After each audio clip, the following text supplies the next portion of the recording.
Welcome to another episode of Distorted Opinions. I'm once again joined by Matt and Ted, and today we wanted to talk about the grunge era, but in particular the Seattle grunge scene when it was first getting started.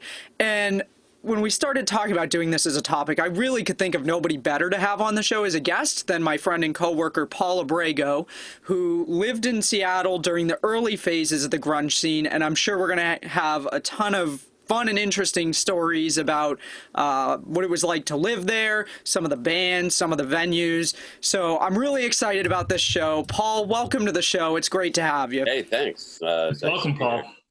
Thanks, guys. So I know you lived in Hawaii and you were a DJ there for a while.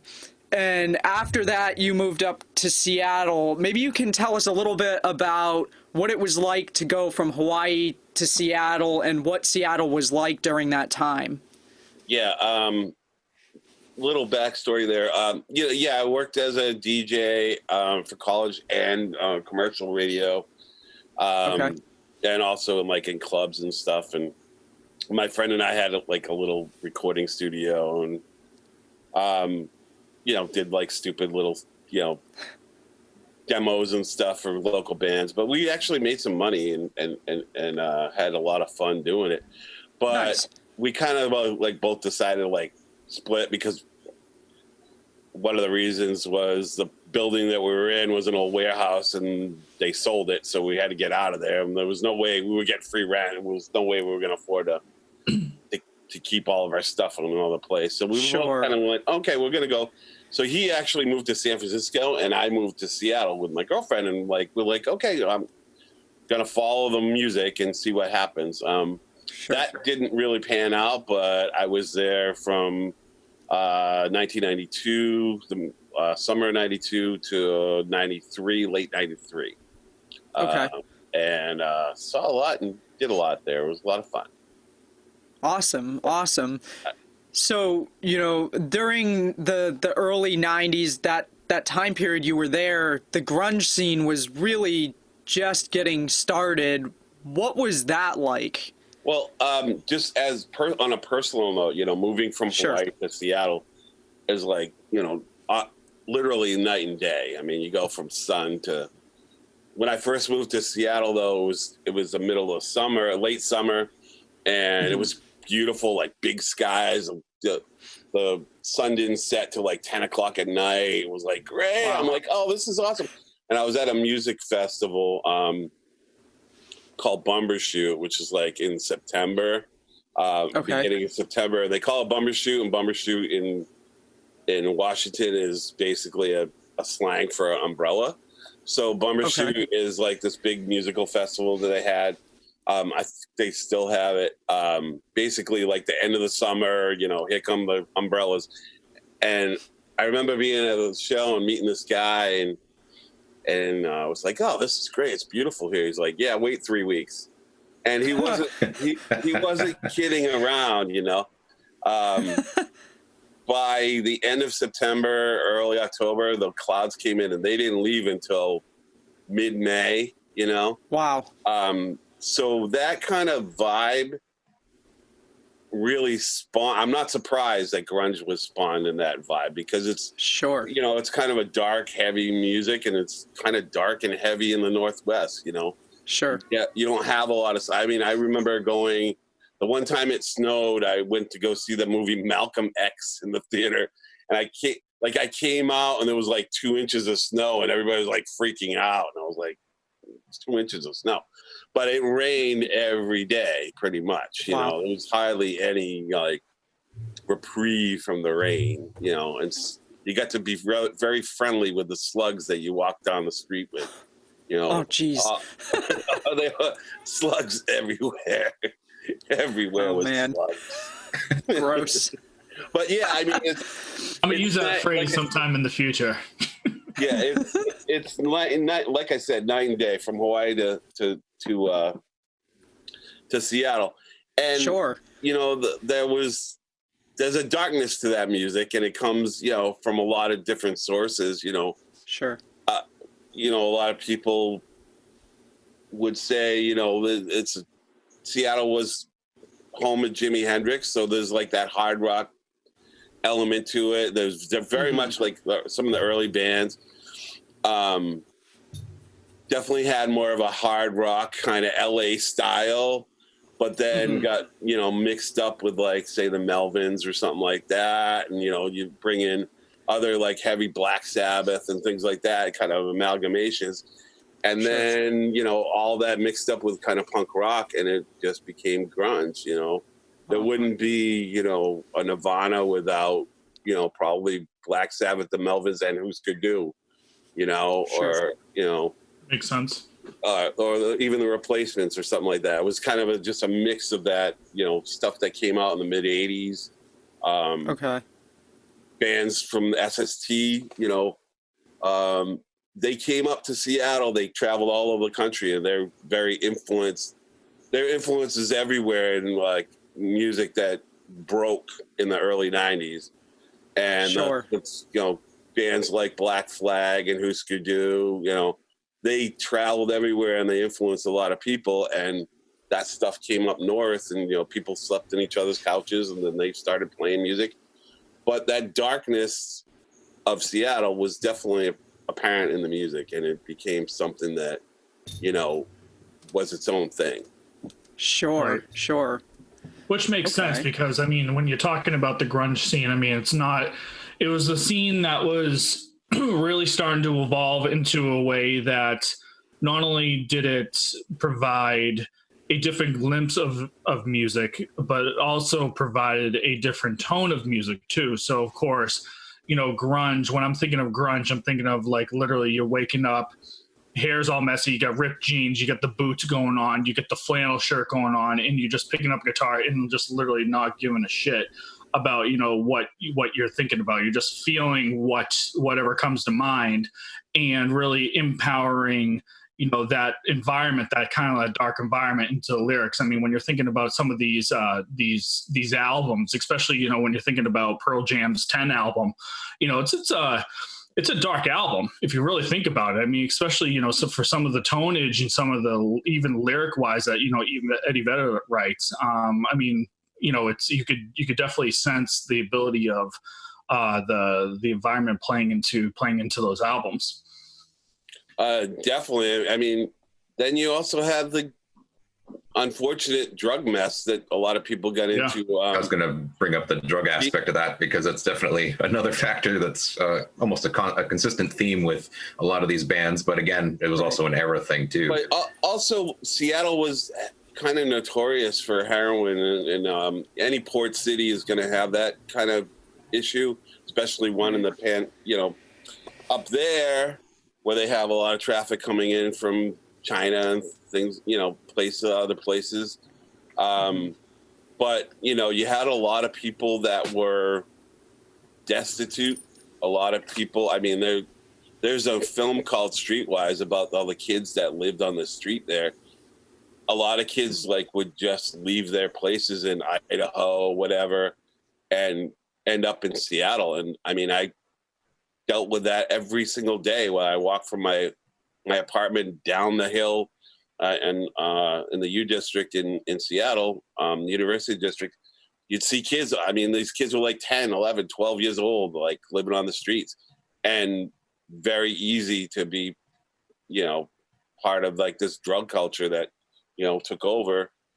And it was there. And that was another, you know, part of the down aspect of Seattle. And I saw people that I knew that, like me, kind of moved there to, you know, experience the music and, you know, all that, and like fall apart and you know, end up on the streets and, you know, with a needle in their arm. That's not, personally, when I was working there, I worked as a barista in a coffee shop, like a really big, you know, old school coffee house. And I think 3 or 4 times I walked in on people shooting up in the bathroom, you know, and had to kick them out. Like, what the hell are you doing? You know, and it was just, that was kind of the time back then, you know? Yep. Wow. That's crazy. Yeah. And obviously, you know, we've lost a lot of really great musicians from the Seattle area over the years due to drug use. You know, Lane Staley is one that comes to mind right away that struggled with heroin addiction. And I think Jerry Cantrell also had a heroin addiction and has since, I believe, been in recovery. But, you know, I think that had a lot to do with the eventual demise of that band in its original formation. Just the drug use. It also created one of the greatest, probably the best grunge album, I think, True. Dirt, because it's just True. Dirt is a journey through that, you know, from like, it starts off like basically glorifying it. If you listen to the song Junkhead, it's like, yeah, I'm doing it. I do it a lot, you know, it's great, you know, and then it turns into Dirt where it's like, I want to kill myself. I can't live like this anymore, you know? Right. And that's the journey that you take on that record. And it's beautiful and it's horrible and it's sad and it's a really good record. I mean, it's a killer record. Absolutely. Absolutely. Another name that comes to mind, actually, Kayla, when you mentioned about Lane was, you know, not that long ago, we lost Scott Weiland. Oh, right. Yeah, that's right. So which another phenomenal vocalist and a big impact on, you know, early 90 bands that, you know, even, you know, after, you know, STD, you know, like Velvet Revolver, you know, kind of revamping that style again. And then, you know, obviously then, you know, no longer here, but yeah, it's pretty depressing, but, you know, and on the same note, obviously, you know, any type of overdose or any type of a drug use of some sort, or any type of an addiction or any type of a disease that, you know, again, some of these impacts gave us a lot of these powerful songs, okay, that are pretty impactful. So, I mean, if it weren't for the fact of, obviously, you know, these artists going through these struggling times, that we wouldn't have these masterpieces that we know of today. Right. Oh, definitely. Exactly. I mean, you can look back at the history of all music. It's like, you want to talk about jazz artists, you know, but there's always beauty and sadness, I guess. Like, unfortunately, you know,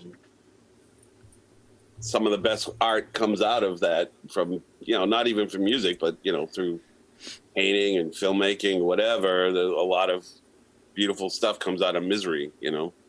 That's true. You know, getting back to the grunge stuff, it wasn't all that either. As well, a lot of it was fun, you know. It was we did go down really a little rabbit hole with that, but be a part of too, you know. Get out of that rabbit hole. But you know, it was part of it. I'm not going to ignore it. But it definitely wasn't all of it. But there's like bands like Mother Love Bone, you know, they came out of that, you know, their lead singer OD'd, like, you know, and they were about ready to be a big band, right? All of a sudden, they don't have a lead singer, and they basically became Pearl Jam, you know? Right. I can't remember if it was all the members that like went to in there. Some might have gone on the Mudhoney or whatever, but I know it was like Green River and then Mother Love Bone were early bands, and then, you know, once that guy, I can't remember his name right now off the top of my head, but Andrew Wood. Yeah, Andrew Wood. That's Andrew Wood. You know, but they were more like an LA kind of scene band. I wouldn't even call them a grunge band, really. They almost had that like LA style of music. Not quite hair band, but you know what I mean, like in that kind of style. And then, you know, kind of developed into Pearl Jam. I almost don't call Pearl Jam a grunge band in some ways, because I always think of them more as a rock and roll band. Sure. They do have some of those elements, especially early, but I think a lot of their music was like kind of like just kind of that LA kind of style.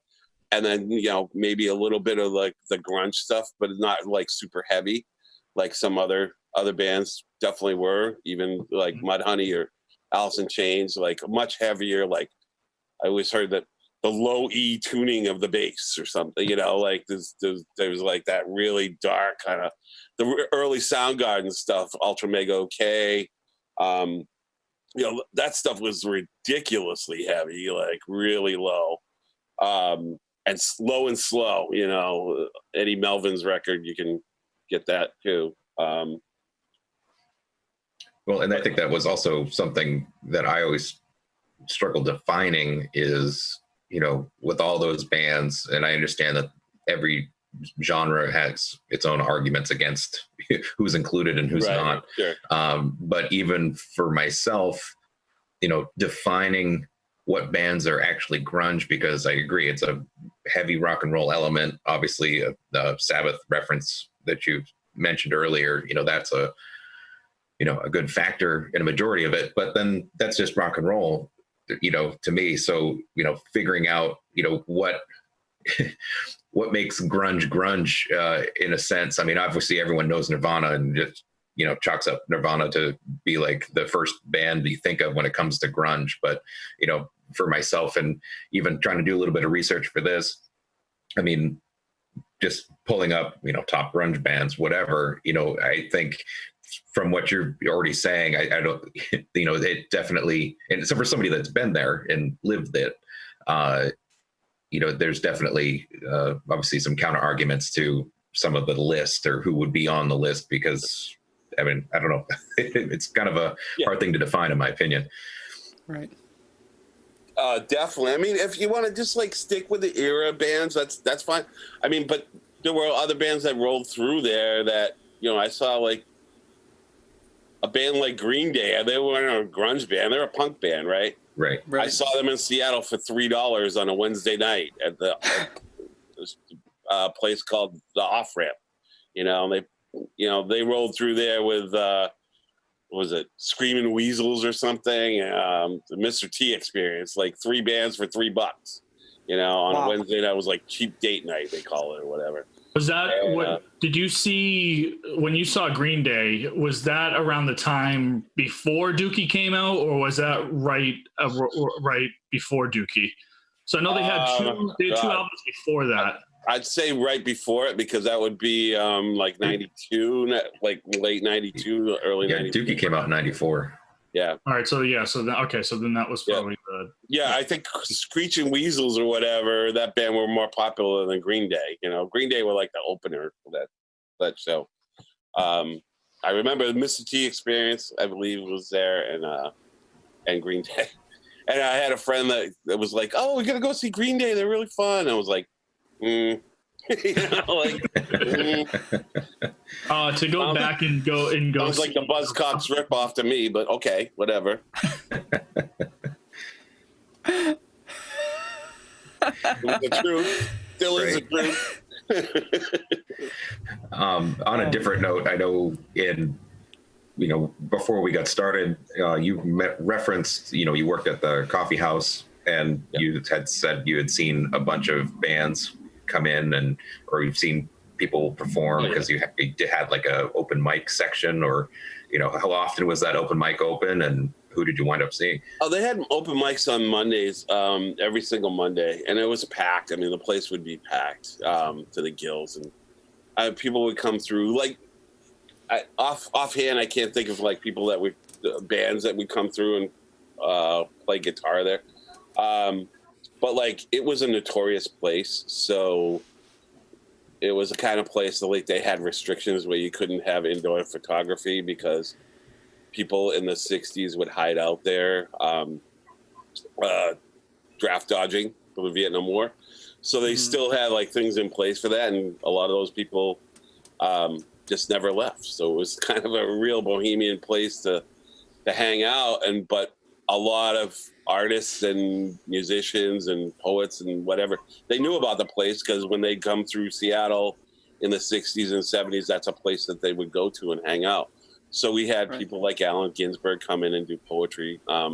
readings one day, and this is one of my favorite stories of living in Seattle. Actually, was I was a waiter, and I was good friends with this guy who was a dishwasher, and he was like a lot of, I was like 21 at the time, and he was like 30, so he's like my old friend, he was really cool guy. Like, he loved good music and stuff, and he had like super long hair. His name was Paul as well, and a really tall dude, and he did this amazing impression of Freddie Mercury. Like, he could sing like Freddie Mercury. Wow. But so he was a dishwasher there, and so we're in the back of the kitchen, and the piano. So this is the middle of the afternoon. It was like 2 or 3 o'clock in the afternoon, after the lunch rush or whatever. And he hears this guy, like somebody playing piano, starts singing, and my friend's like, what's going on? He's like, that's Tom Waits, and he runs outside, runs out around the corner, and it was Tom Waits. And I didn't really know Tom Waits well, although through him he'd played a bunch of stuff for me. But at the time I was like, wow. And he just sat there at the piano in the middle of the afternoon and was just playing for like 45 minutes, like out of the blue. Like, that's what it was. And that's kind of like Seattle was very laid back like that. Like, things like that could happen at any moment, because it was like the heart of this crazy scene that was going on, even though most people didn't really care, like the bands would just like be hanging out. Like, I got to be really good friends with Mark Arm from Mudhoney, just because we'd be in every pit together, and bumping into each other all the time. And he was like, "Hey, how's it going, man?" Blah, blah, blah. And years later, I saw him in New York, and he came right up to me like, "Hey, what's happening, brother?" Blah, blah, blah. I was at the CMJ conference, and like, he remembered me just from, slam dancing with each other at every single show we were at, that he wasn't a part of. And I'll remember, you talk about grunge and all that, and flying the flannel, and I was definitely flew the flannel like crazy. But one of my favorite musicians is Mike Watt, because he's just really cool. He was the Minutemen, Fire Hose, and he's just a really cool guy. And he's got this like really deep voice, and And I remember seeing them night in Seattle, and was with him with Mark, and Mark's like, "Oh, come meet Mike," and I was like, "Oh, right." I'm a big fan, so I go see him, and I'm like, "Hey, Mike, I'm flying the flannel," because that was like on title of one of their records, flying the flannel, but that was something that he'd been doing for like years and years, because to Minutemen, they were working class bands, so that was like a working class like thing. They were not a grunge band, but this is what they were, and that was his thing. His mantra was flying the flannel.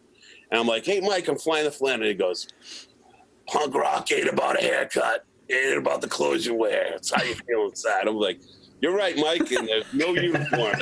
And I was like, and I never wore another another flannel to another show. I don't think. Like, I was like, there's no uniform. So if I go to a punk rock show, I'm not wearing like stupid, I don't know, pins and shit. I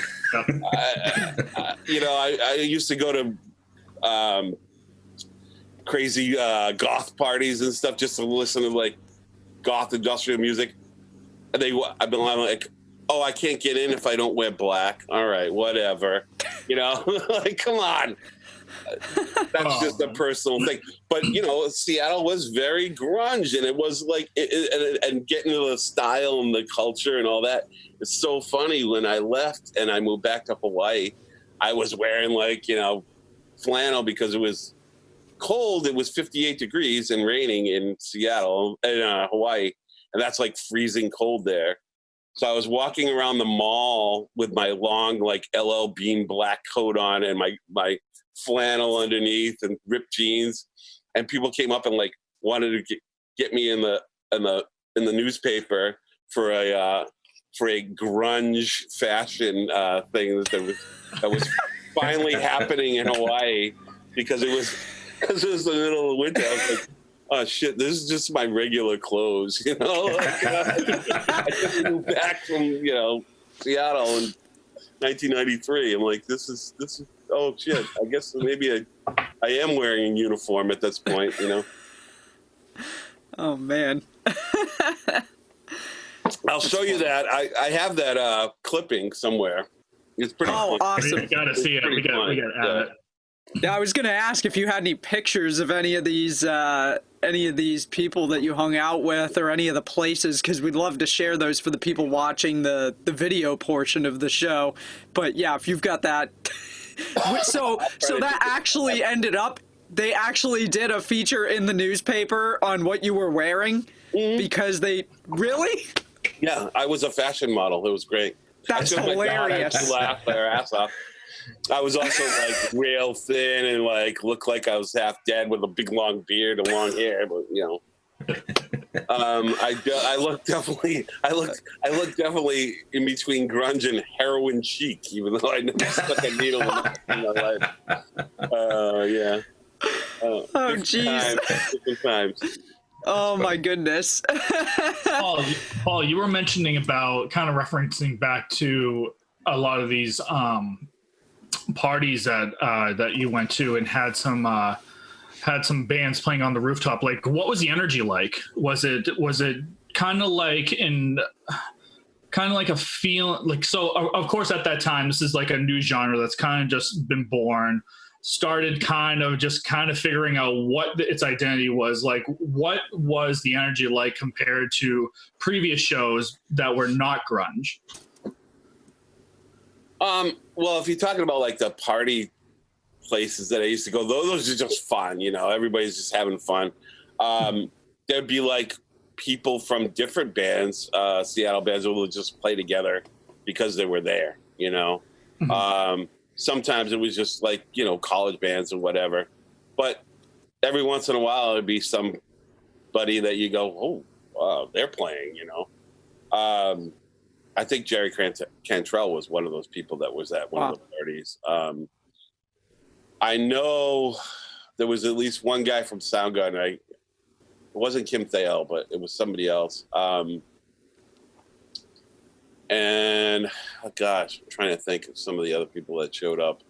There were a lot of like really good bands that nobody ever heard of there too, that weren't even grunge, but there were some amazing bands that like the music there was just amazing. But some people like they just wouldn't get a chance because everybody was looking for a grunge act, The AOR people were there every show I was at. Every show looking for the next band to sign. It was like a feeding frenzy. And if you didn't sound a certain way or you didn't give a fuck, sorry, maybe I should, is that going to get edited out? We get if you didn't care, like Mudhoney, you're not going to, Mudhoney never cared. They never cared whether they had a bunch of fans or what. They played their music and it was fun. It was good. It was heavy. They didn't give a shit. They never did. If you ever see the movie Singles, I got a couple quick things about that. The movie Singles is like a perfect avenue if you want to know exactly like how people were feeling, dealing with life, especially like the band characters, and Eddie Vedder's in that movie, by the way. The band characters and like the people that are like hanging out at the music clubs. It's very real. I saw that movie at the Neptune Theater on opening night. Neptune Theater was down the street from my house, like 2 blocks away. It's one of those old classic theaters, with the big red curtains and everything. Yep. And it was opening night at that venue. It was just classic, and it was packed, and everybody's like grunge people and what. And then the very opening of the movie, they do like shots around town, and Neptune's actually in one of the opening shots. But there's a song on there by Mudhoney. So even at that time, like people are like, wait a minute, this is getting crazy. They have a song called Overblown, and it's basically just about why does everybody love us? Like, who gives a shit? You're like, we're just gonna play our music, and the quotes like, everybody loves our town. I'm thinking of leaving, because it was like that. It like exploded. I mean, it was like you're trying to live your life and be like a regular person, and like you go to these shows and they're like 10 guys in suits, like taking notes, and getting pissed off that you spilled a beer on them, because they're out there like trying to sign the next band. It was weird. And a lot of bands will like wanted that, and a lot of bands were like, we're gonna bring in a saxophone player and fuck this shit, Yep. It's funny. You mentioned about reps being at shows and whatnot. I remember being in bands, and we played shows where we had Virgin Record reps coming out, Victory Record reps coming out, and we played the show. It was in so I was in this band called Theory Shift. We were the new lineup, and we played a show at Ralph's Diner in Worcester. And it was kind of like an underground type of show where you pretty much had to be invited on privately. So we played the show, and I remember playing, and the A&R rep was more focused on the girl and I want to say the pencil dress, in red. And so I remember going up because I was the band manager and just being like, so what do you guys think? And he said, yeah, I really like you guys' tone, blah, blah, blah, blah, blah, blah, blah. So the next day he must have had like his rep, his like secretary call us up and said, hey, we really like you guys. We want to fly you guys out to Ohio, Cincinnati, and do a 3-song EP for like $5,000 with our top engineer. So I'm like, okay, well, time out. If you really like us, why don't you guys fly us out? And it was nothing more than just like a money gimmick and whatnot, which, is really unfortunate because, back then, if you were really considered to be, like the next band, like reps would go out and really believe in you and they would take care of it. So really experiencing like from a personal note in getting this phone call. And I remember too, they said, well, if you can't agree to this, I'm not sure if we're going to give you a call back. And I'm just like, well, don't worry about it, because they wanted us to fly out to Cincinnati, do this 3-song EP for like $3,500. That it wasn't including lodging. It wasn't including transportation. It wasn't even including like food or anything like that. So I'm kind of like, wait a minute, time out. So you want us to, all of us, to drop $3,500 just for the EP, okay? Not including the airfare or the lodging or the food. Like, you gotta be shitting me. So of course, and then obviously being told, well, we're not sure if this is going to be happening again. This might be like a once in a lifetime deal. Go fuck yourself. Well, that sounds like a scam of all scams. Yeah, big time. Especially when I went to the guy and he was like, "Yeah, I really like their tone." So and of course, I'm kind of like one of those blunt guys. I'm just like, "Oh, so what tune? What was your favorite tune out of the set list?" Because every song that we announced, we would always say, "Okay, hey, appreciate it. This next one's going to be called, Lost and Found." Okay, sure. And it was just kind of like stumbling on the guy who'd be like, oh, well, I like the 3rd song. I was like, oh, so you mean, Reborn? Yeah, I like that song. It was like, well, what did you like about it? Was it the tonage? Was it the vocals? And he's just kind of like, he switched gears. Because I remember at that time, my cousin was the lead singer. And he's, about like 10 years older than I am. So he's like, so you guys are like, like in your early mid-20s? And we're like, oh, yep, we definitely are. So I remember he goes, okay, well, you need to get a Pearl drum set. If this is going to work, you need to get a Pearl drum set. I'm thinking that the guitar players need to get, half stacks instead of these tube amps. Matt, you're going to have to go from, your Epiphone to Gibson Standard. And the front, I'll never forget, he said, in the front, man, you're going to have to lose like 15 pounds. So I'm kind of going, so I go over and I'm like, oh, really? That's what it means to make it, right? He's like, yeah. I was like, so what we have right now, which you said was really good, which supposedly you like the 3rd song, it could be better with all this types of equipment, right? He's like, yeah, that's what I'm thinking. So I looked over to the chick and I go, please tell me you're not going home with this guy tonight, right? I was like, sounds like a fucking idiot. So of course he then jetted out, and I was just like, screw this. I was like, guys, we had a good time. And of course, we talked with a bunch of bands at that time, but it was just pretty surprising that the next day you would think that, hey, I made the bed that night, telling that guy off. But then hearing about, his secretary, they're like, oh, hey, well, maybe that's why you got the deal that you did. Exactly. So I'm like, Jesus. We're going to have to do a lot of censorship for this episode. It's all right. We can just mark it explicit and not run the. We'll censor it for the broadcast version. It's all good. It's all good. Yeah, and you mentioned Ralph's. Oh, sorry, Ted. Do you have a question? No, go for it. Oh, okay. Matt, you mentioned Ralph's, and for anybody who has not been to Ralph's in Worcester, Ralph's is a really interesting venue that actually looks like a place. So it's weird. It's like a former diner, but then they have this area upstairs that looks like it's straight out of the grunge era. I mean, there's still actually some relatively big name bands that come through there and play, but I think back in the day, it probably was a hot spot for some of those grunge bands. But it's a really weird venue, and I helped shoot a live music video there with a guy who had a business near me at the time, and it was really funny because we were doing the video with a guy from another company who apparently missed the fact that it's not really a diner, and was like, hey, I'm gonna go downstairs and get a root beer float and something to eat. Does anybody want anything? And I'm kind of thinking, like, I don't think they serve that kind of stuff here. Yeah. I know it's called, do they really?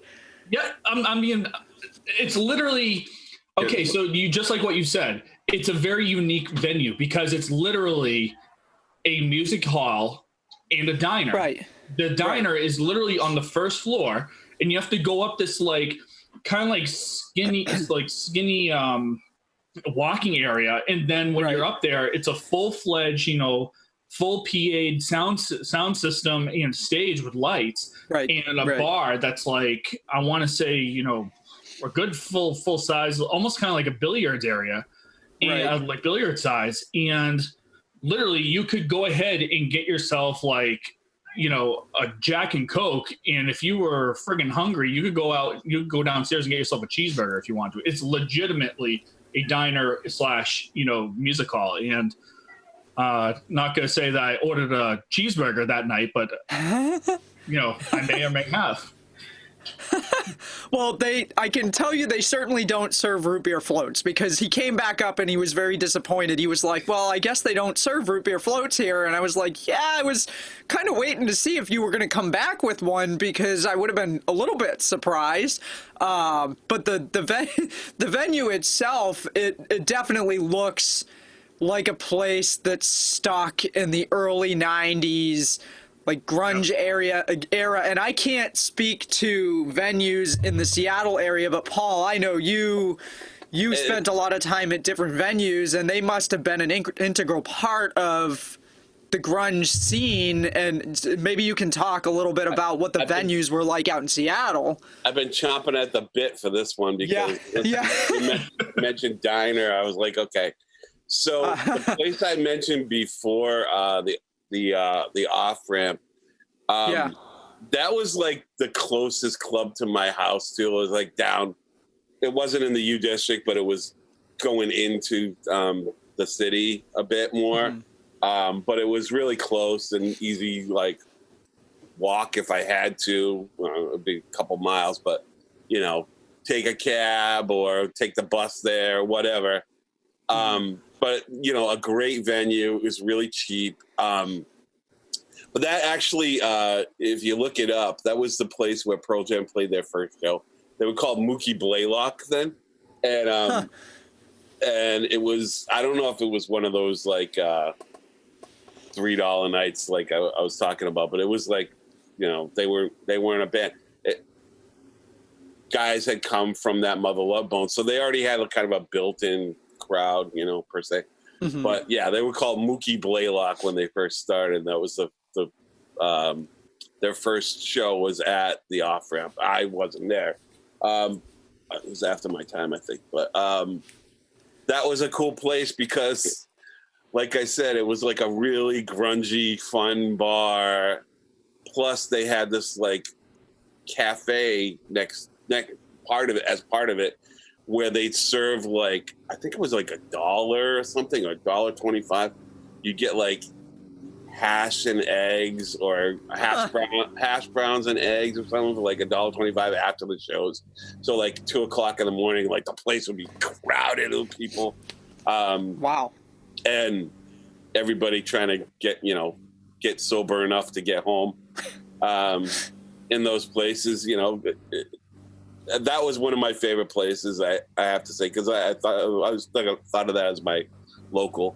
It became a club called El Corazon later on, like the heart. It was more of a heavy metal place. I think when I went and visited Seattle, I went there, and I think it might be closed now. I'm not really sure, but I know they were gonna like everywhere, like gentrification and putting up like apartment buildings, overpriced apartment buildings or something like that. But I would have loved to go to a show and then afterwards be looking forward to eggs and hash. Oh, it was great. I mean, it was good food too. It was like, just imagine just being like, this is what we got. Guess what? After the show, we're gonna get some eggs and hash, man. Woo! I think when they shot that movie, Singles, I think one of the places they shot in was that diner. Like when they go and the band's like together.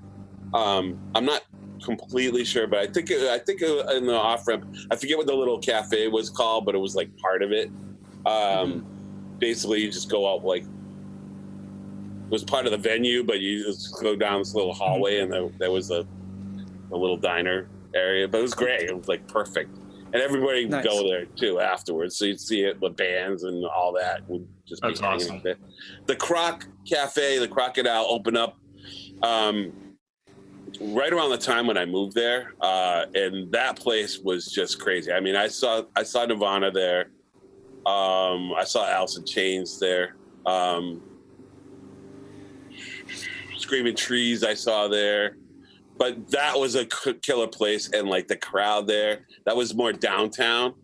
And it was a real like who's who of music every single time I went there. Like everybody in bands, that was the place that they go to, the Crocodile Cafe.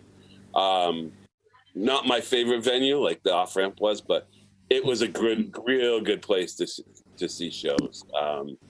And I believe that's still around, just because it's like it became like the grunge place, whereas the Off Ramp kind of had everything.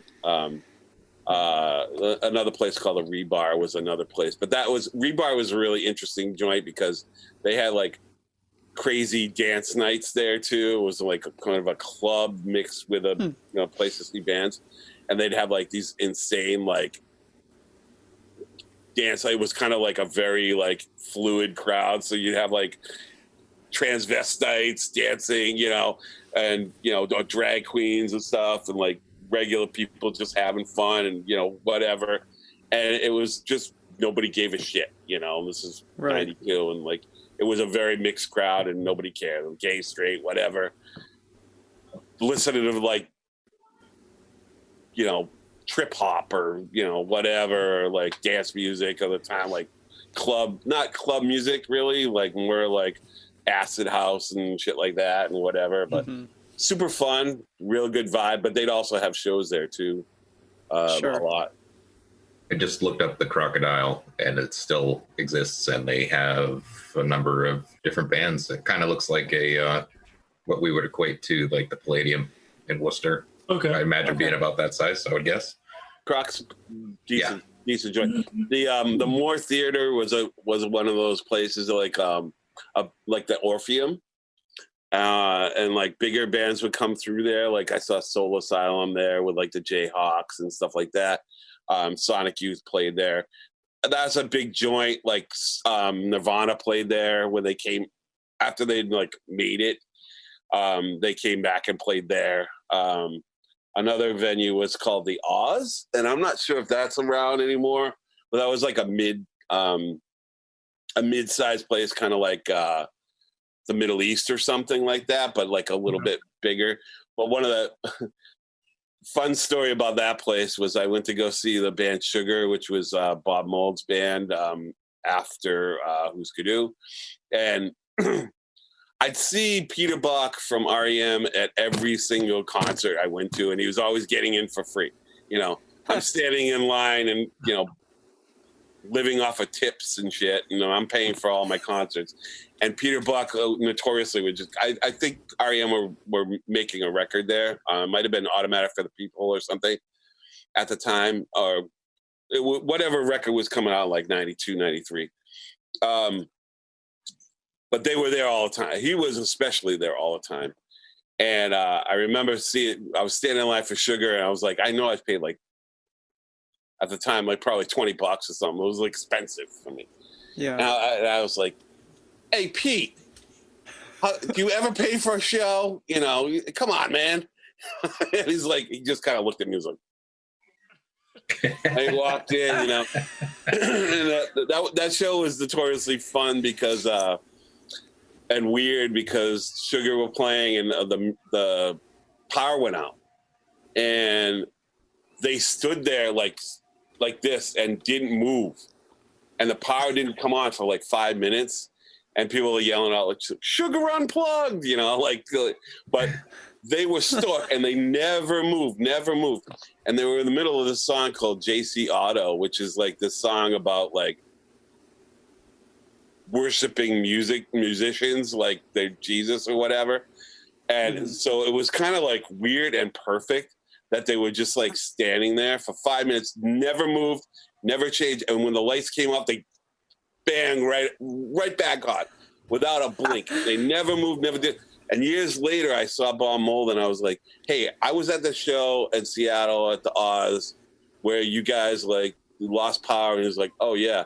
I said, was that a stunt? I'm like, because it was like so perfect. He's like, oh God, no. It's like, I said, look, how did you guys just stay like you were ready to play? It's like, oh, we just kind of looked at each other and we stayed ready to play. I was like, okay, rock and roll. That's cool. That's just a fun like Seattle story, you know, at that venue. But yeah, there were a lot of people. The whole band, there were a ton of people that went to the show. One of my favorite concerts I ever saw was that Fugazi played at a YMCA in gosh, begins with a B. I'll have to look it up, and let's cut that part together. It's give me 1 second. Let me do that. Do that again. I'll have to find it. It was Bremerton, Washington. Is it like you said a place, or what are we talking? What are you trying to reference? You're looking for the town that it was in? Yeah, sorry. It started with a B? Yeah. Not Bellevue. Yeah, Bellevue. That's it. I was going to say Bellevue, but I figured that was a shot in the dark. Trying to ruin the show and the flow. No, you know what? We could just leave it. We could just leave it. I mean, hey, it happens. Yeah. Sometimes we got to look stuff up. Yeah, that's right. Anyway, so it was a Bellevue show, and they were playing at this YMCA. It was like $5 or whatever, and it was this, I mean, big gym, and every member of REM were there. I think all Pearl Jam were there. Wow. Definitely at least one or two members. It might have been Grohl and Novoselic were there. I mean, this was a huge show, and people were just having fun. And it was like Fugazi notorious for stopping shows because people like, you know, being ridiculous and like hurting each other. But it wasn't. The whole show was just everybody pogoing the whole time and having fun. And one of my favorite shows, and I talked to Ian Mackay later on. I told him that was my favorite concert I'd seen up to that point. He was like, that was one of our favorite shows too, because the crowd was just fun. super fun, and like that was a chill vibe, and everybody knew how to be cool. You know, it was fun, and all those people being there was just part of the atmosphere of like everybody coming together in a YMCA and enjoying really good music. It was perfect. Nice. That's awesome.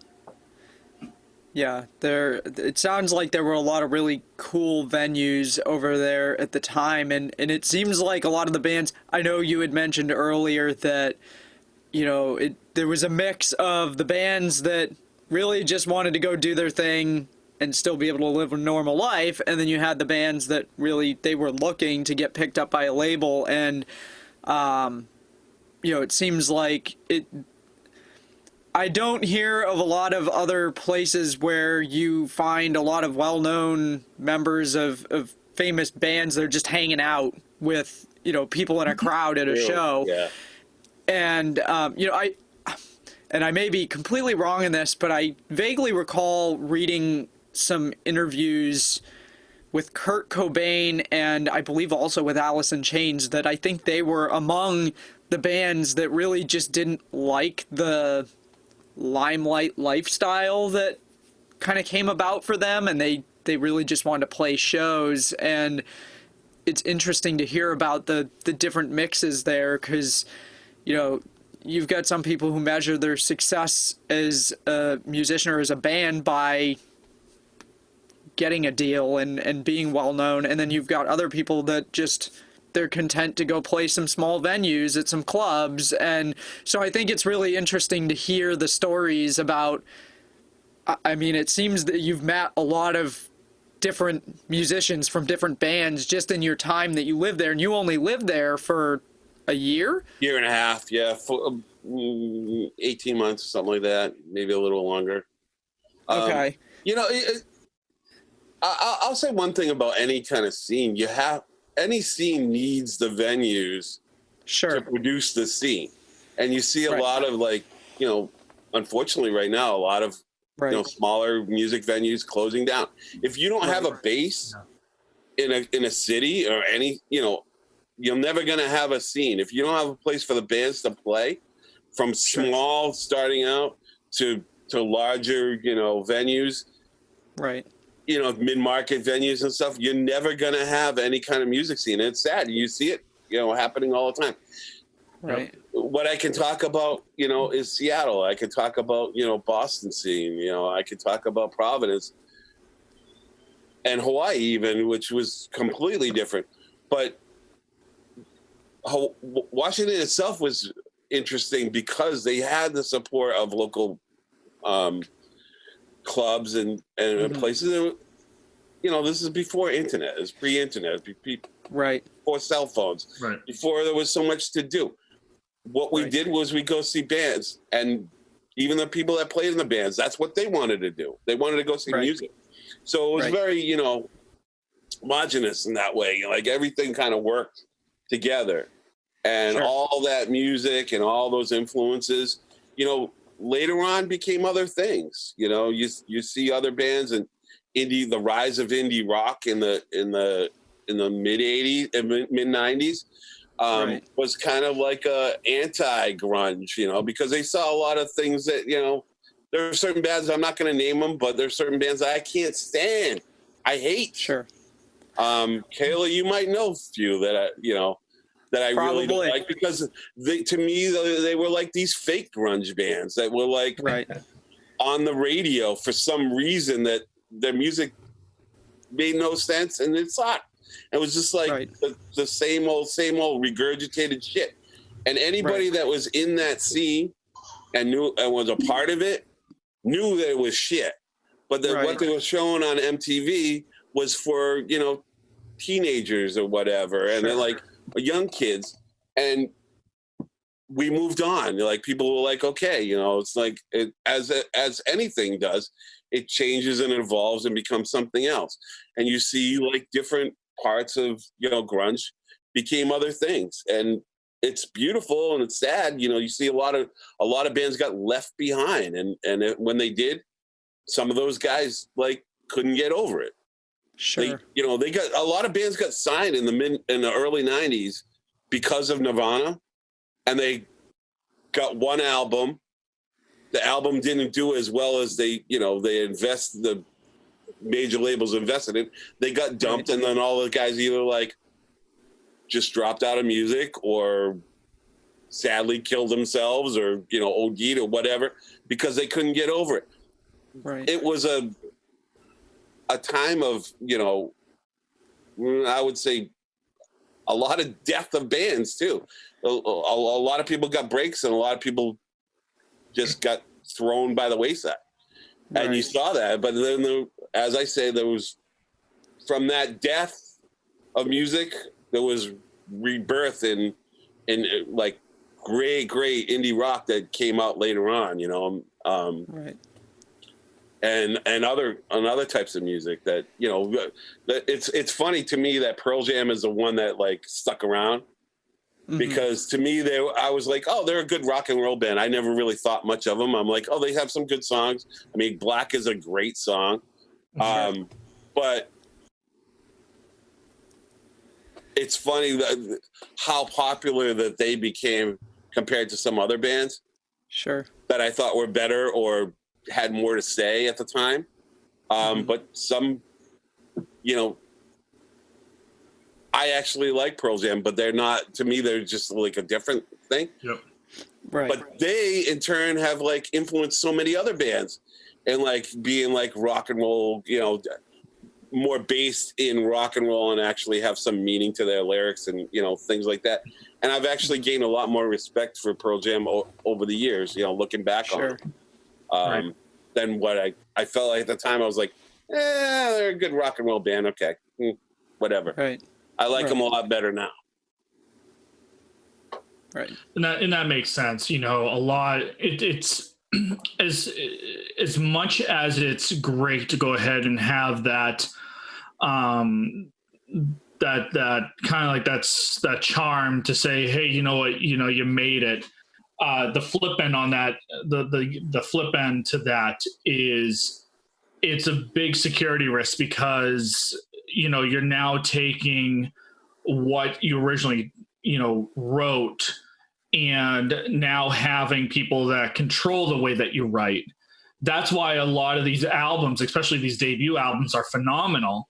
Okay, with a lot of these artists nowadays. And then when you hear some of these albums later on down the road, it's like a 50-50. It's not as good as the debut album.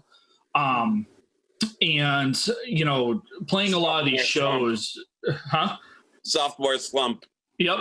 That's a thing. It really is. It really is. And, that's like being in bands, it used to make it a priority that I would go to, Copperfields in Boston, Oliver's nightclub in Boston, the Lucky Dog in Worcester, the Palladium, just to go see Tammany Hall. Okay. In Worcester, just to go ahead and see these underground bands, which had I want to say a resume of these incredible talent, which is so much better than what's played out today, or what's we're listening to today. And I mean, being biased, okay, I think today's music's like sucks. It's just horrible. There's so much better talent out there that is not getting recognized. And it's just really shameful because, today's music is all based, and people could disagree with me, but I feel like today's music is all based on if you have money. I mean, you have some of these, we have celebrities, okay, that are coming out with albums. I mean, friggin' Lindsay, like I remember one day, okay, hearing that Lindsay Lohan came out with a friggin' album. I'm like, are you shitting me? Paris Hilton came out with a friggin' album. Like, what do these people have in common? They have money. They don't have talent. So it's just really shameful that like today's music era, especially with the A&R reps now, is like, okay, so you want to make it big. What do you have financially? Who do you know has financially? And it's just to be honest, pretty pathetic. Because I'll chime in on one thing about that's different now. Is that the DIY element of music is so much easier. Not necessarily being known or getting played on the radio, but people can make their own records and get them out there, like Bandcamp and things, and advertise and self-promote. And, you know, there's no better way for a band to get recognized than to go out and tour and promote themselves. And that harkens back to the old school of, like I said, bands like Husker Du and Black Flag, who got in a van and traveled around the country, and they sold their shit out of the back of the van, and that all created a movement and of music that carried on and still does. But when you say like music sucks out, you just have to go and find it. I mean, it's out there. It's out there. It's hard to find sometimes. I mean, one of the things I do when I go in a record store, I pick out something new that I never heard. I don't give a shit. I'll maybe look it up or whatever. But if I've never heard it and somebody's like, oh yeah, that's great or whatever, I'll just go in and pick up something random. You know, it's not always going to work, but. So let me redact what I mean by today's music. So I think what we hear on the radio, more like commercialized, is not as good as, you know, going ahead and going to a record store and picking out that random album that has exquisite types of talent on that album, and just so much you know, creativity and clarity behind it.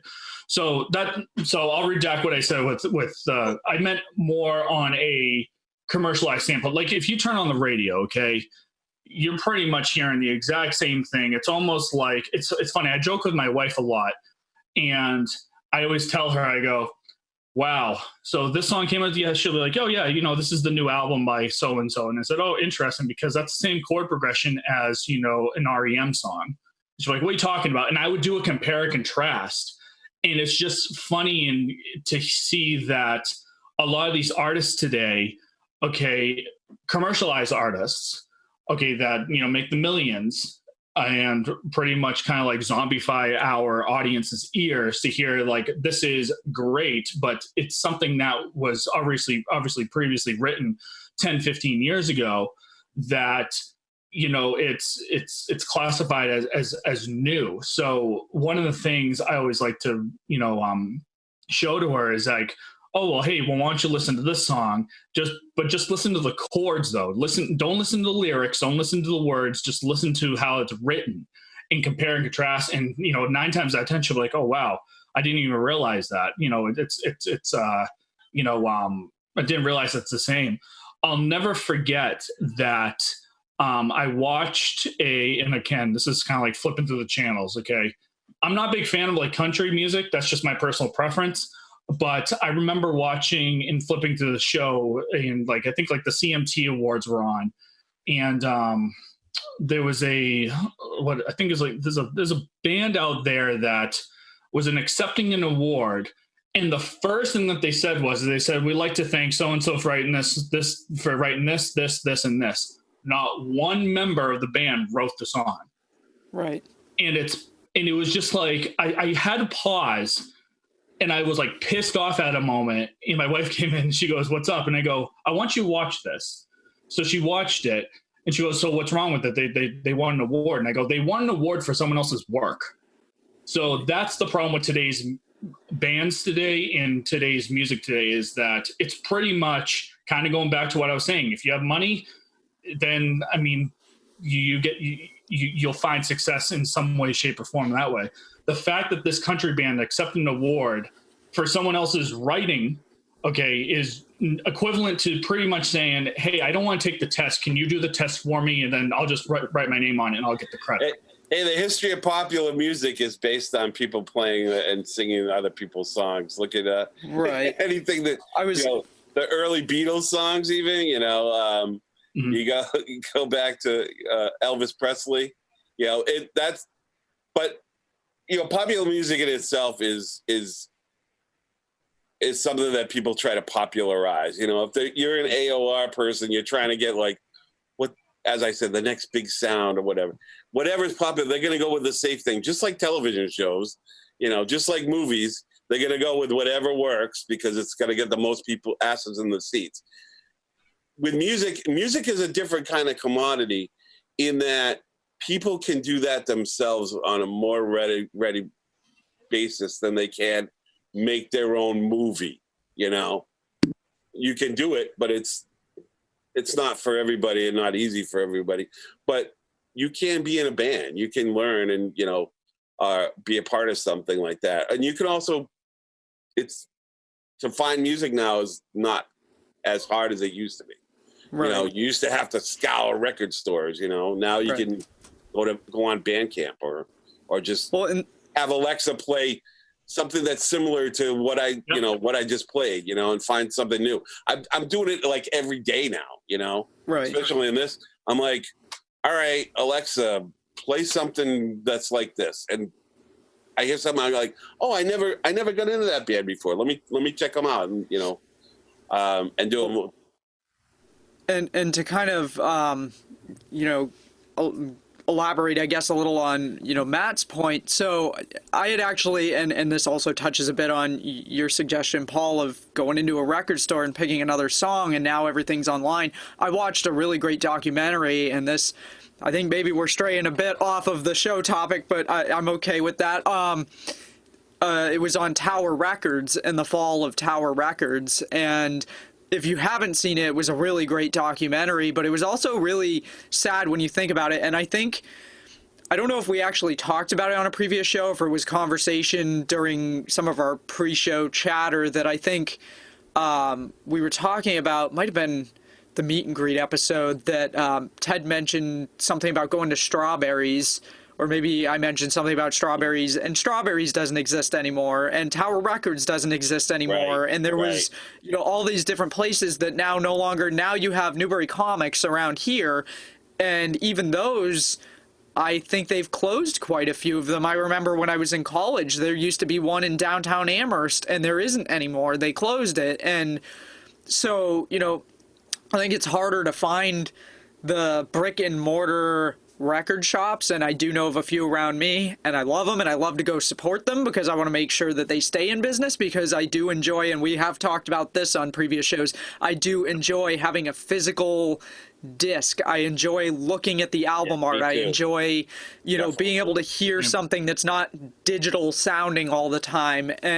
But there is, you know, we are at a point where so much of that stuff is accessible online, and to Matt's point about, you know, a lot of it being whoever has the money, I think also a big part of it too is if you look at a lot of the radio stations now, so many of them are owned by iHeart, radio.com, you know, Entercom owns a lot of stations, and if you listen to a rock station that's owned by the same company in different states and different regions, I think you're probably still going to find that a lot of them are playing the exact same playlists. And, you know, I was certainly saddened, I've talked about this on previous shows, I was certainly saddened at the demise of WAAF, because that was a station that had been around for 50 years. They were coming up on their 50th anniversary. It was a station I had listened to since I was a kid. My dad had listened to before me, and it was really sad to see them go. But unfortunately, I think part of it is that they just became like so many of the other stations, the rock stations, where they were being told, this is what you can play. And, you know, if you listen to them for a weekend, you would hear the same maybe 20 or 25 songs kind of getting played over and over again. And, you know, the unfortunate thing about it was that because, yes, WAAF was owned by Entercom, but Entercom I don't think is quite as maybe controlling as iHeart or some of the other organizations that own most of the radio stations in the country. And they were going to give them the leniency to be able to rebrand and kind of rewrite the station, because the DJs had heard from the people listening to the station, were tired of hearing these same songs over and over and over again. And they were getting ready to do a relaunch where they weren't planning to play anything that was written before, I think, like 2000. There wasn't going to be any more playing, you know, Aerosmith songs or Black Sabbath or any of that. And we all love those things, but they were really going to be gearing it more toward current bands, and they were going to be gearing it toward more local bands in the area, because now that there's no WAF, like, I've been trying to find another station to listen to on terrestrial radio, I guess, and I really can't find anything that isn't all. The closest thing I've gotten around here is Rock 101, which is up in New Hampshire. And you want to talk about music that gets repeated? I don't think they play anything after 2000, maybe 2005. So I really feel that a lot of kind of what we're hearing on the radio these days, yes, there is probably a lot of the record executives, and you know, they're trying to kind of create a certain sound, but I think also you've got the radio stations and who's controlling those radio stations and telling them what to play, and the DJs aren't necessarily being given the leniency to be able to play other stuff. And it's really unfortunate, because I don't think there are many radio stations in this country that are highlighting local bands or more modern music for whatever genre that they're playing. So I think there's a lot of kind of stuff kind of in play here that's led us to the point that we're in, I guess. That's definitely the death of music right there. Like radio was when they started doing these like pre-taped, you know, nationwide Edicom. Syndicated radio. Edicom was notorious for that, firing all the DJs to the radio station and then having, you know, one countrywide thing and pushing the same bands.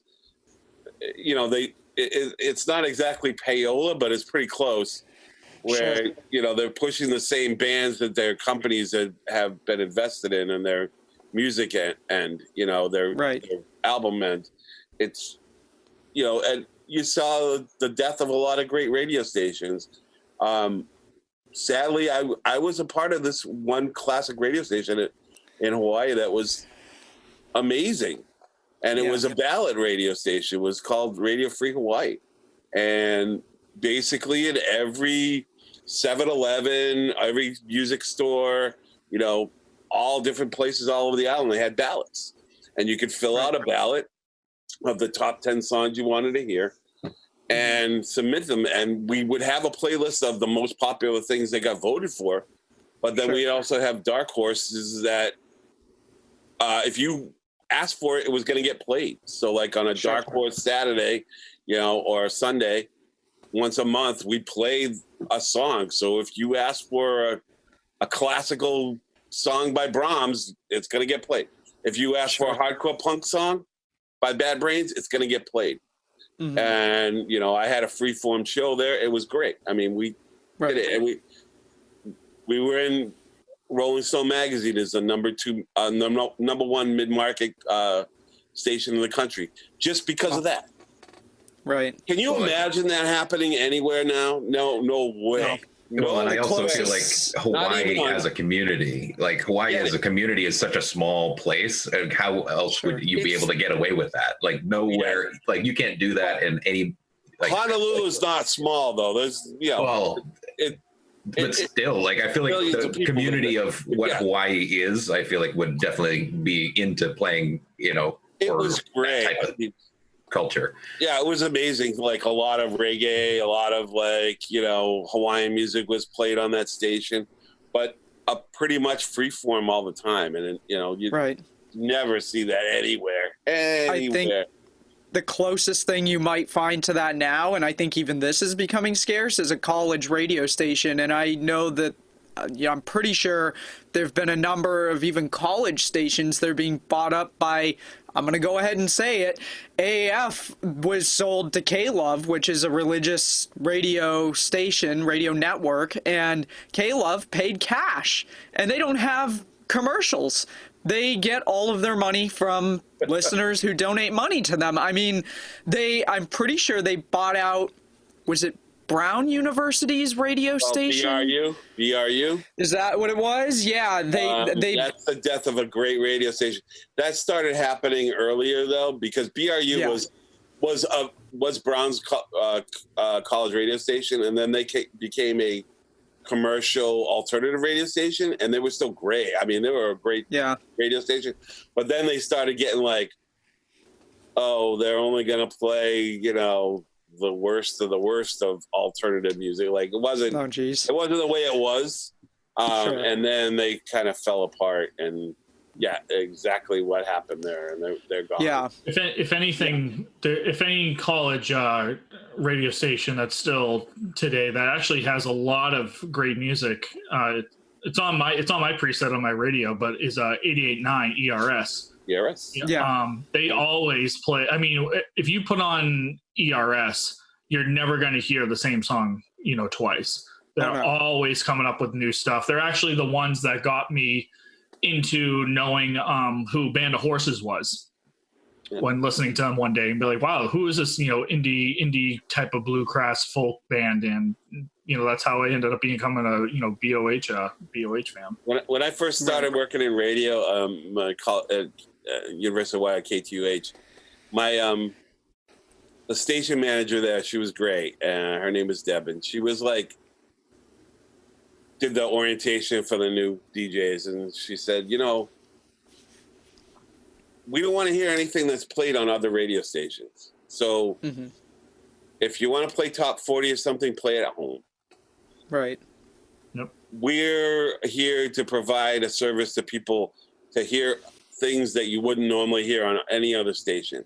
So that's what the mantra was, and that's the way, as a DJ, I like to be, you know, and throughout stuff that you'd never hear, you know, from like spoken word records to hardcore punk to whatever, you know, I had a thing that I did, and, you know, we took that to heart, you know, and you don't hear that, but experimentalism is only really left of the dial, you know, that's the only place you're going to find it, way left of the dial. I work for ERS and ECB, which is the other Emerson radio station. So they have a place in my heart. And I really do believe in that station, and it's powerful enough that you can hear it pretty much anywhere around Massachusetts. So that's really great that they're actually keeping up that kind of vibe of supporting local music, supporting alternative music in any way, shape, or form, from, you know, classical or jazz, you know, to whatever, and hearing different styles of music that you wouldn't normally hear on other radio stations. Right. So, anyway, we've really gone off track. Yeah, we've veered off into another show. We'll have to change the episode to grunge music. An intro to cut it, you know. Well, maybe we have to have Paul back to talk about just in general his days as a DJ and the various stations, because I'm sure there's probably more stories there outside of grunge. Stories just working for a promoter and picking up bands and all that shit. We have a new segment called Stories with Paul. Yeah, I'm telling you, I've been trying to get Paul to start his own show for a while now. I think he'd have a really great run of it if he did. But it's fun. I get it.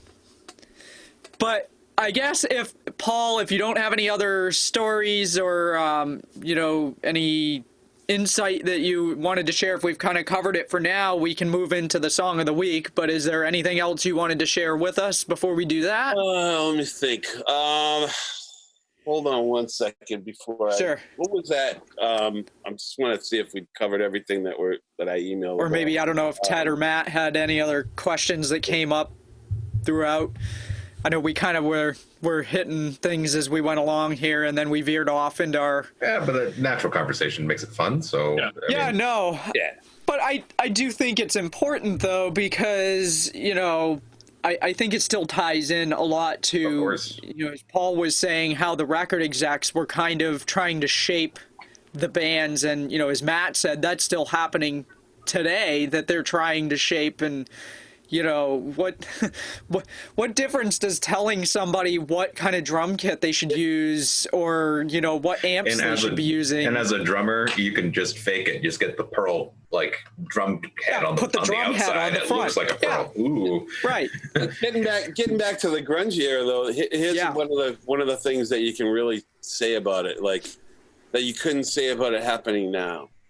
Because it was a musical explosion that happened that the AOR people and the music execs couldn't ignore.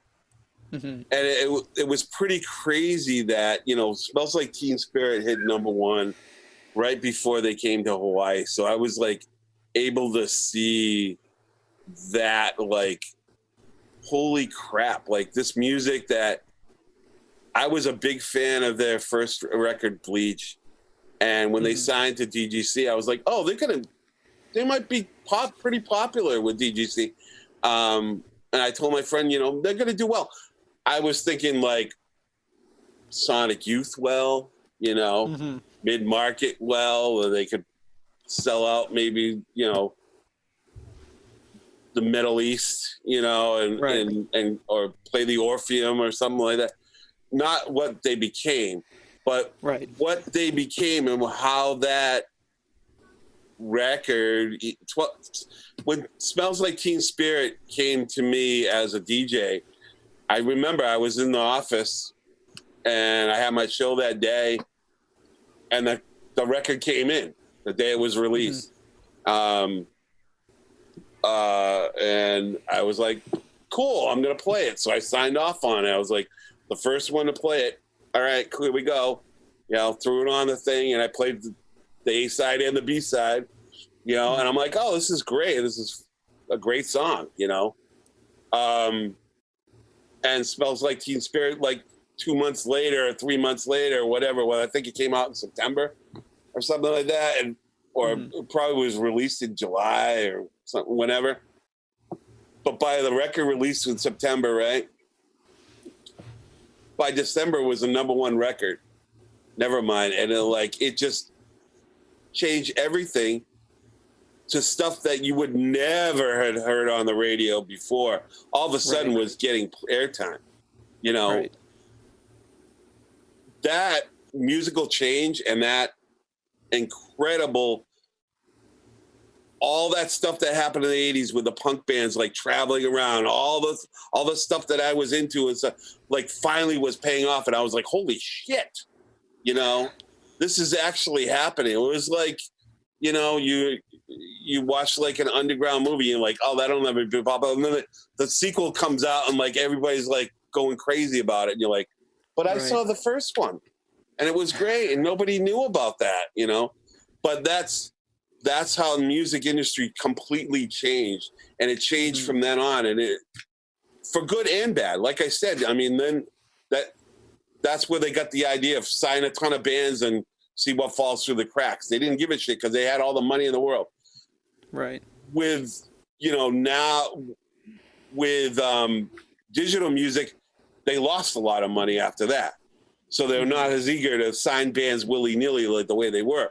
But that music explosion, because of what has happened since then, digitally and, you know, all that stuff, it'll never happen again.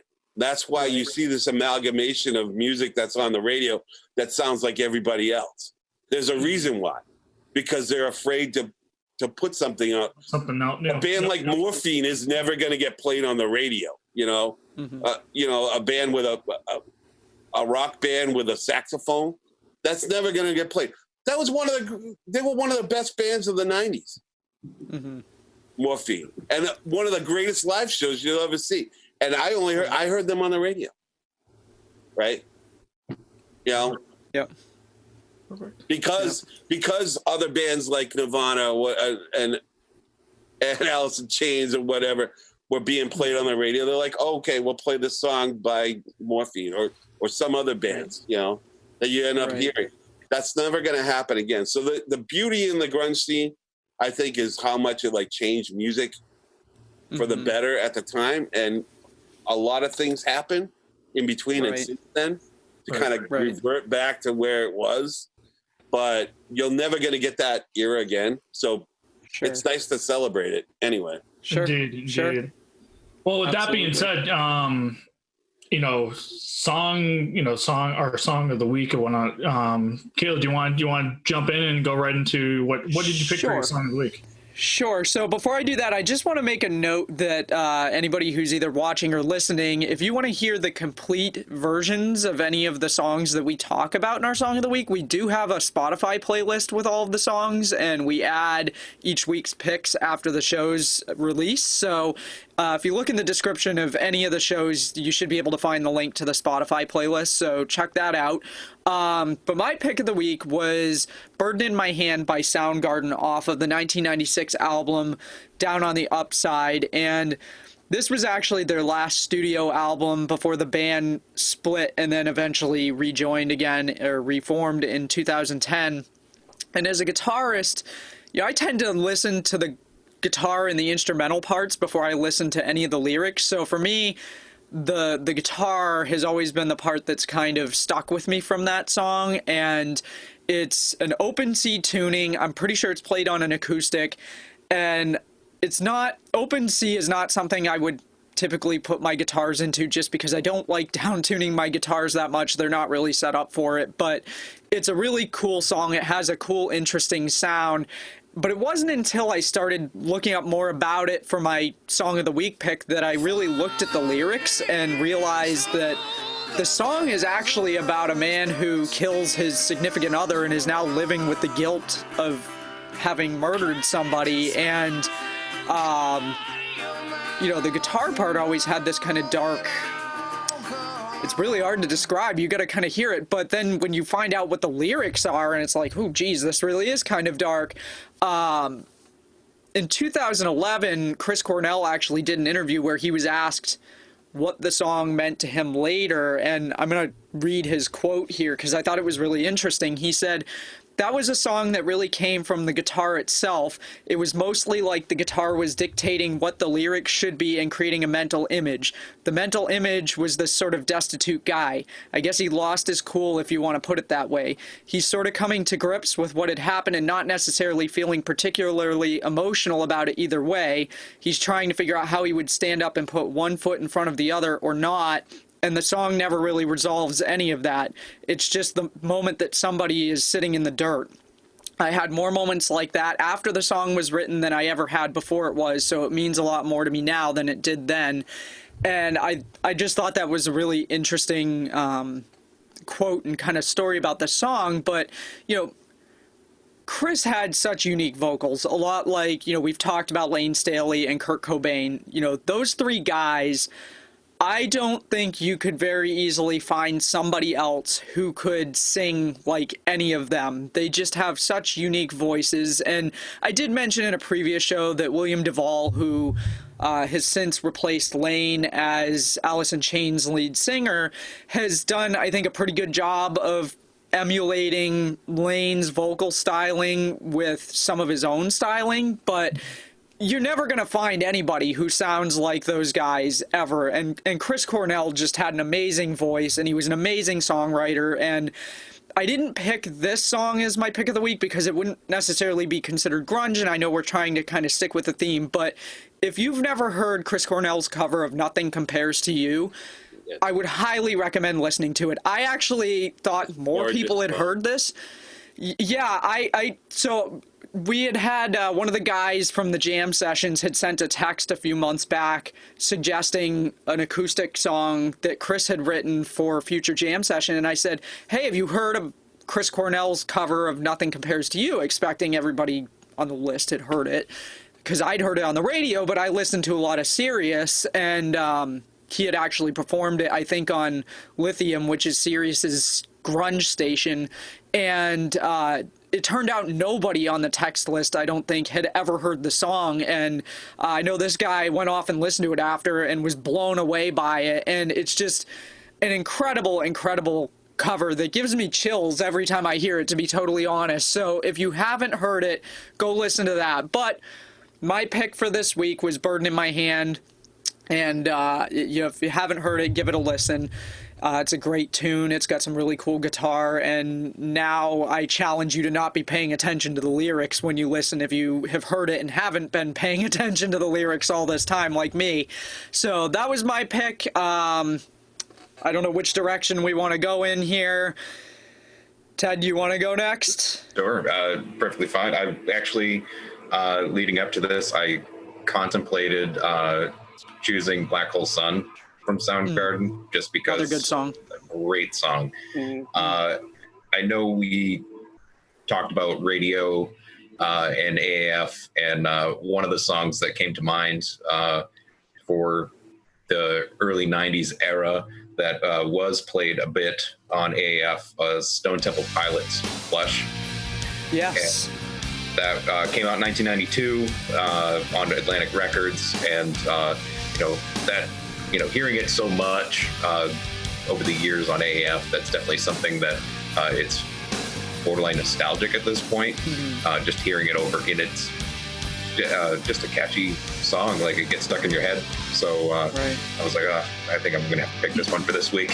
So nice. Yeah, Flush. There's an amazing, also couple of amazing acoustic versions of that song too that I'm pretty sure you can probably find on YouTube. And I know I saw one recently that was Scott Weiland and I forget their guitar player's name, but they're playing out in a park somewhere. They're just, I think it might have been right around the time that album came out. They were doing an interview, and they're just an acoustic guitar sitting in the park playing Plush, and the acoustic version is really awesome too. But yeah, Plush is, yeah, we didn't even really touch on Stone Temple Pilots all that much, but that was another amazing band with, again, Scott Weiland is another one. I don't know if you pronounce it Weiland or Weiland. He's another one with vocals that it's just, I don't know of any other singers out there that could really emulate the sound of his voice. Just a great, great band. Awesome pick. Kayla, kind of piggybacking off of your Nothing Compares to You, do you know that song was actually originally written by Prince? Yep.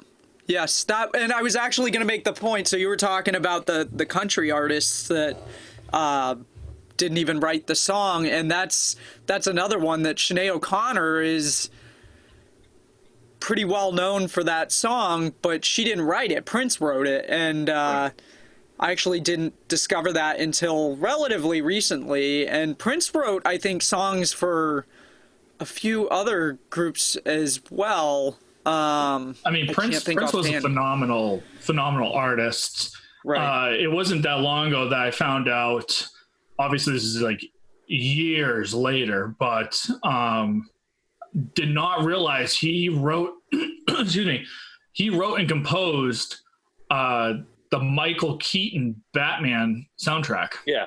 Yep. Yep.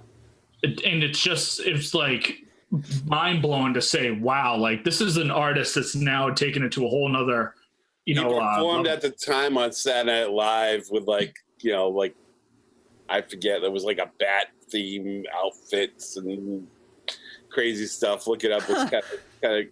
He was going out with Kim Basinger at the time. Yep. I think, and it was like this whole thing with Prince, and like had this whole bat theme kind of deal with his like black and purple, show. But yeah. No, Prince was awesome. I got a chance. If you ever get a chance to go to Minneapolis, go to Paisley Park. It's amazing. It's really cool. It's worth the trip out there. It's about a half an hour away from Minneapolis, but it's just awesome. A cool place. And I wish I had gone there when he was around, because he'd like have like things like 2:00 in the morning. He'd be like, anybody that wants to show up, the first 100 people come in. I'm going to do a little set, at 2:00 in the morning or whatever. Wow. He'd like throw it out on social media, and people would show up. One night, like, wasn't that long before he passed away, Madonna was in town or something, and he was like, oh, Madonna's gonna be here, just show up. And like a bunch of people showed up, and then they were waiting outside and kind of got discouraged and like left. And then there were only like 50 people. Once Madonna showed up, it was like him and Madonna playing for like at midnight or something, at 2 o'clock in the morning for like 50 people. It is like cool ass like lounge with all these couches and stuff. It's freaking cool. Like the place is awesome. Like sound stage, like full on sound stages and everything. And the best part about it was this guy. There's this huge security dude that would follow you around. You go in the Purple Rain room, and then here's this huge guy, and he's spraying spray bottle of lavender because the Purple Rain room has to smell like lavender. So for every tour, oh my God, there's like. But anyway, that's awesome. I know I'm gonna make the show freaking 3 hours. Sorry, but it's all right. It's all right. Yeah, we shot another one recently that was also lengthy. I don't know. I think the time limit's kind of gone out the door at this point, so I'm not too worried. I mean, yeah. Cut it up. But Paul, why don't you let us know what your song of the weeks are? Oh, did you go? Did you have yours? No. Matt'll go last. I'll go last. Yeah, all right, that's fine. I'll do two, and I'm gonna do two just because the beginning of the grunge era, and I think like the death of grunge era. It was still going on, but I thought the real down one and the beginning one, I would say, is "Touch Me, I'm Sick," Mudhoney's 1988. Just a great single. It was like a college radio hit. Turned us, a lot of people that were college radio people, on about Seattle music scene, and got us into like bands like Green River, like I said, Mother Love Bone. But that Mudhoney first record and that single is just, you put it on. I mean, it's really fun. It's a great rock and roll song, and it's just heavy and it's distorted and it's weird, and he's like screaming and about how he's diseased, and the chorus, you can't. If you ever see Mudhoney live, you can't help but belt it out. Touch me, I'm sick. You know, it's crazy. It's fun. It's also like it gets you jumping against around. Everything during a pandemic you would want. Yeah, right. It's definitely a pandemic song. You know, don't go wearing that out in like a grocery store. You know, disease, maybe AIDS or being diseased in the brain, but it all works. And the other one I'd have to say is Alice in Chains' Wood. I would go with Junkhead, but it's just too dark. But Wood is a great song. It was actually a hit for them. Came out with a single soundtrack, which means a lot to me because I felt like I was in that movie, you know. But it's also like a cool song that Jerry Cantrell wrote about Andrew Wood from Mother Love Bone. And it's a song about loss and grieving and trying to find a way about past that. And I think for a lot of people of that era and people even in that band, you know, had to deal with a lot of things, and some of them did and some of them didn't. But that's, you know, to me, the essence of the end of the darkness that descended upon the grunge scene is it's a perfect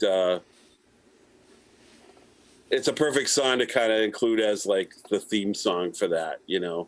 Nirvana is an easy one because I could throw anything out there, but I always think of Nirvana in their own way. Like that was a band that was more, I always think more of a punk band and a band that took a lot of different influences, not just, they weren't just a heavy kind of grunge band. I think Alice in Chains really were the quintessential sound and of grunge. And so anyway, that's Wood with a question mark. Perfect. Great pick. Paul, you're mentioning Mudhoney a lot throughout our episode, so I know that before this weekend ends, I'll be listening to that band. Everybody, yeah, they have some great records. They're really fun.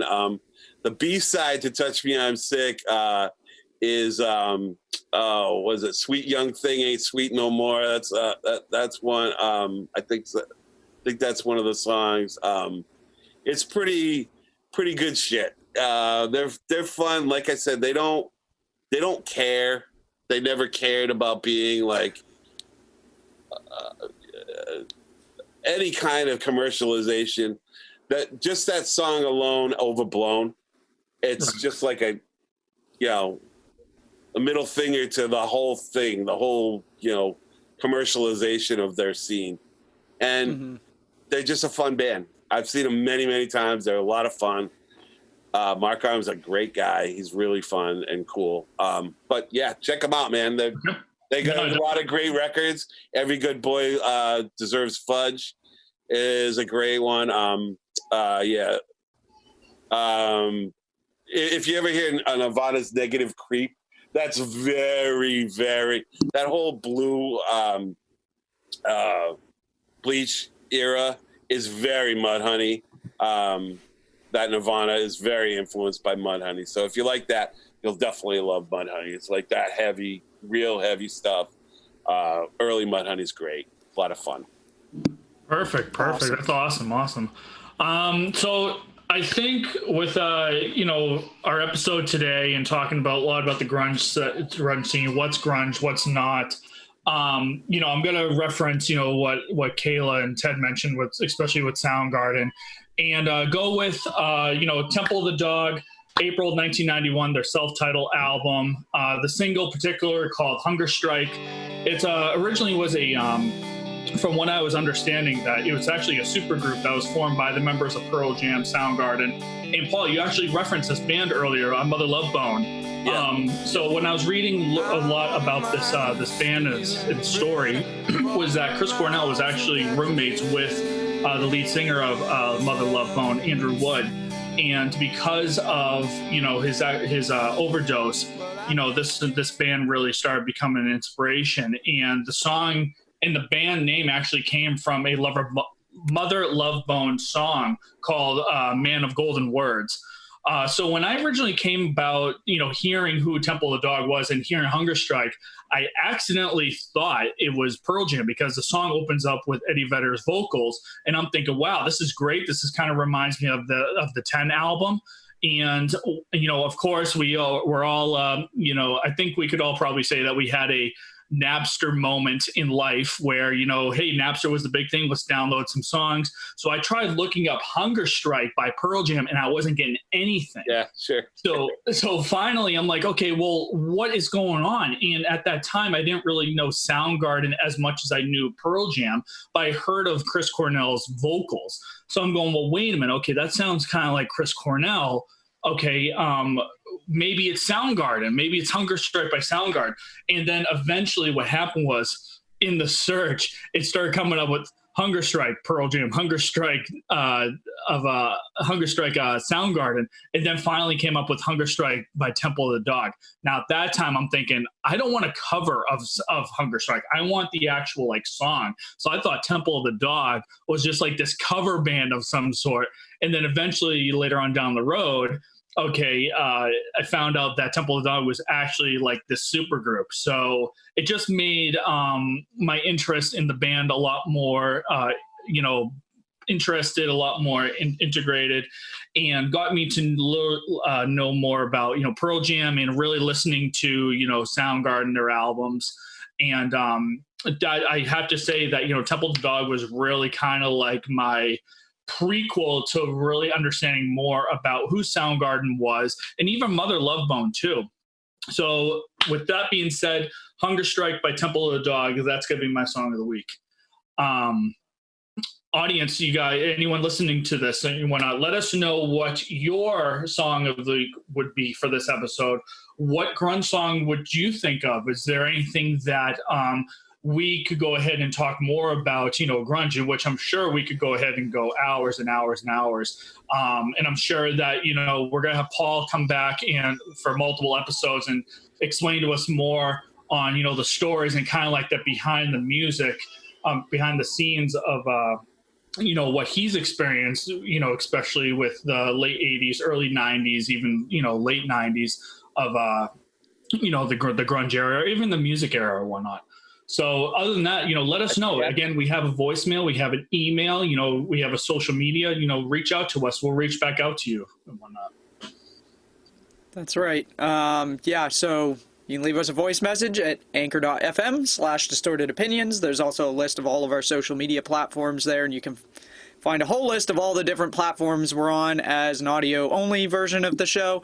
And you can also send us an email at distortedopinionsshow@gmail.com if you prefer not to leave a voice message and you're kind of old school.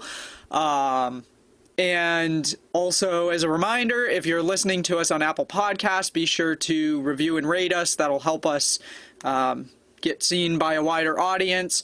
And with that, I think we've reached the end of this show. But yeah, as Matt said, we're definitely going to have Paul back on to talk about some of his experiences as a promoter, as a DJ. I mean, I knew going into this show. Done it all. Yeah. I don't remember all of it, but yeah. Well, anyway, thank you for joining us today, Paul. Definitely appreciate your time, and you're welcome. Look forward to doing this again. It was a lot of fun. Thanks. Thank you guys. It was fun to talk about this stuff. Yeah. Perfect. Anytime, man. All right, everybody. Thank you for tuning in. We'll see you next time. All right, bye. Later.